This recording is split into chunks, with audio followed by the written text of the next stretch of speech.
बिस्मिल्लाहिर्रहमानिर्रहीम। शुरू अल्लाह के नाम से जो बड़ा निहायत रहम करने वाला है। अस्सलामु अलैकुम व रहमतुल्लाहि व बरकातहू। ऐसे जिन्नात जो हर घर में होते हैं। प्यारे दोस्तों, क्या आप जानते हैं कि जिन्नात किस तरह हमारे घरों में दाखिल होते हैं और कहाँ रहते हैं, और वहाँ हमारे साथ किस खाने में शरीक होते हैं, और इन्हें घर से निकालने के लिए क्या करना चाहिए? जिन्नातों की तादाद कितनी होती है और यह इंसानों के साथ कैसे रहते हैं, और इन सारे सवालों के जवाबों के बारे में हम आज इस वीडियो में तफसील से बात करेंगे।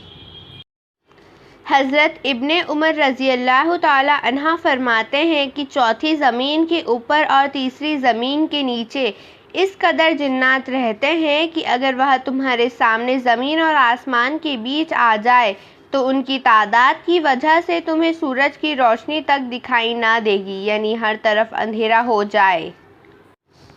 इसी तरह हज़रत उम्रु बिकाली रज़ी अल्लाह अन्हा जिन्नात की तादाद और पैदाइश के हवाले से फरमाते हैं कि जब इंसान के यहाँ एक बच्चा पैदा होता है तो जिन्नातों के यहाँ 9 बच्चे पैदा होते हैं, यानी जिन्नातों की तादाद इंसान की तादाद से 9 गुना ज़्यादा है। इसी तरह एक अंदाज के मुताबिक अगर दुनिया में इंसानों की तादाद 7 अरब से ज़्यादा तो जिन्नातों की तादाद 63 अरब से ज़्यादा होगी। लेकिन यहाँ सिर्फ ऊपर बताई गई हदीस के मुताबिक अंदाज़ा लगाया गया है, जबकि तादाद अल्लाह रब्बुल इज़्ज़त को ही मालूम है। हज़रत अबू हुरैरा से रिवायत है कि नबी सल्लल्लाहु अलैहि वसल्लम ने इरशाद फरमाया कि मेरे लिए कोई पत्थर ढूंढ कर लाओ जिसमें मैं इस्तिंजा कर सकूं, लेकिन हड्डी और लीद मत लाना। हज़रत अबू हुरैरा ने आप सल्लल्लाहु अलैहि वसल्लम को एक पत्थर दिया।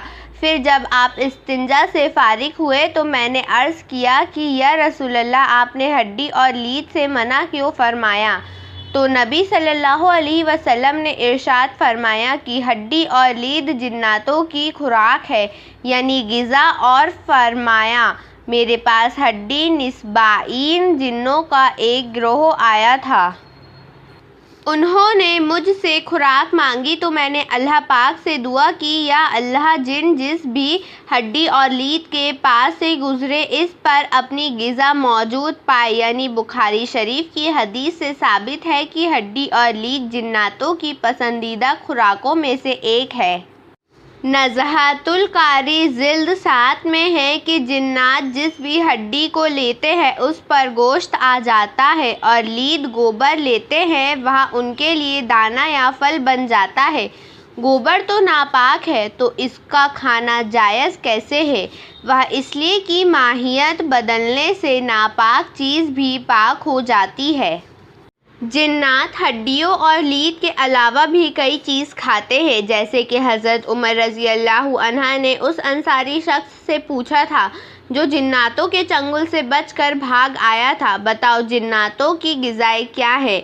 तो उसने अर्ज़ किया कि वह लोबिया खाते हैं और वह हर चीज़ खाते हैं जिस पर अल्लाह का नाम ना लिखा गया हो। फिर हज़रत उमर ने पूछा कि वह क्या पीते हैं? तो उस अंसारी शख्स ने जवाब दिया कि उसका पीना दज़ाफ़ है। इससे मुराद या तो वह ऐसी खास है जिससे प्यास नहीं लगती, या फिर वह पानी जो ढक कर ना रखा हो। हज़रत जलालुद्दीन सियूती रहमतुल्लाह नकल करते हैं कि तमाम मुसलमानों के घरों की छत पर जिन्नात रहते हैं। जब इंसान दोपहर और रात के खाने का दस्तरखान बिछाते हैं तो वह जिन्नात भी छत से उतर कर आ जाते हैं और साथ बैठकर खाना शुरू कर देते हैं।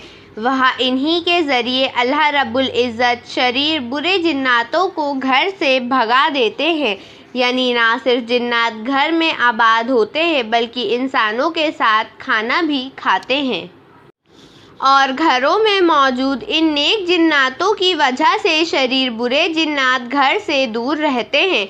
वह जिन्नात जो घरों में रहते हैं उन्हें आमीर कहा जाता है, और जिसकी माँ अम्मर होती है। सही मुस्लिम शरीफ में है کہ جابر رضی اللہ عنہ سے مروی ہے کہ حضور صلی اللہ علیہ وسلم کو فرماتے ہوئے سنا کہ جب تم اپنے گھروں میں داخل ہو یا کھانا کھانے بیٹھو تو بسم اللہ شریف پڑھ لے تو شیطان اپنی ذریت ہے کہ نہ تم اس گھر میں رہ سکتے ہو اور نہ ہی کھا سکتے ہو، اور اگر بسم اللہ شریف نہ پڑھی جائے تو شیطان کہتا ہے یہی جگہ تمہارے رہنے کی ہے، اور کھانے کے وقت بھی بسم اللہ شریف نہ پڑھی جائے تو شیطان کہتا ہے تمہیں رہنے کی جگہ بھی مل گئی اور کھانے کو بھی مل گیا۔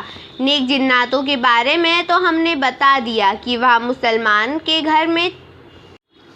گھروں کی چھت پر رہتے ہیں، جبکہ شریر برے جنات کے بارے میں ہے کہ وہ گھر میں موجود بیت الخلاء، کچرے کے ڈھیر اور غسل خانے وغیرہ میں رہتے ہیں۔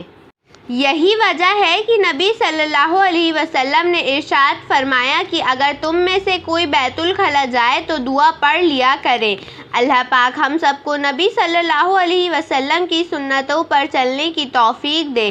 اگر ویڈیو اچھی لگی تو چینل کو سبسکرائب کریں، بیل آئیکن کو دبائیں اور لائک و کمنٹ کریں پلیز۔ خدا حافظ۔